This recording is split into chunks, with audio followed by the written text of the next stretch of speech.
Now, I mentioned the idea of a test oracle, something we can refer to determine what the expected result is. Often that is a requirement specification or a design specification, but it can also be a regulatory statute, rule, requirement. It can be a legacy system, like you're building a new version of something. You say, well, we want the new version to work like the old version, except when we don't, right? And the requirements say when we want it to work differently, right? So the test oracle is that set of things, documents and other things, that we refer to determine the expected result of a test. Now, there's also another term out there that's just the test basis. The test basis is that which we base our tests upon. Okay? Now, in requirements-based testing, pure requirements-based testing, the requirement specification is simultaneously the test oracle and the test basis. Okay?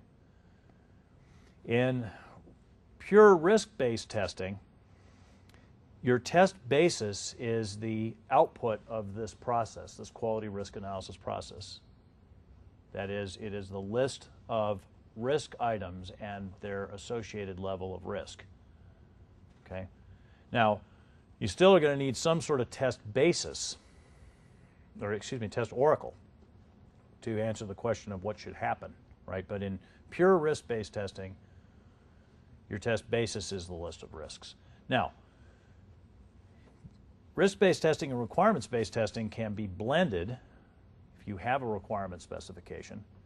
And basically what you're saying that in that case you have your test basis is your requirement specification, perhaps also your design specification, and also your risk items, right?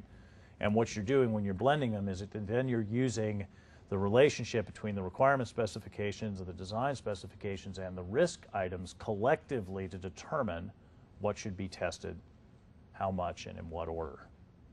Okay? And we're going to do that by having traceability between the requirement specification back and forth with the risk items and also the design specification back and forth with the risk items, right? As well as having traceability to the tests. Now, you guys are familiar with that concept because you're in a regulated environment. You're going to be familiar with that idea of needing to be able to establish coverage of the requirement specifications with tests, right? So this is basically extending that to say, now I also need to be able to establish relationship between the tests and the risks.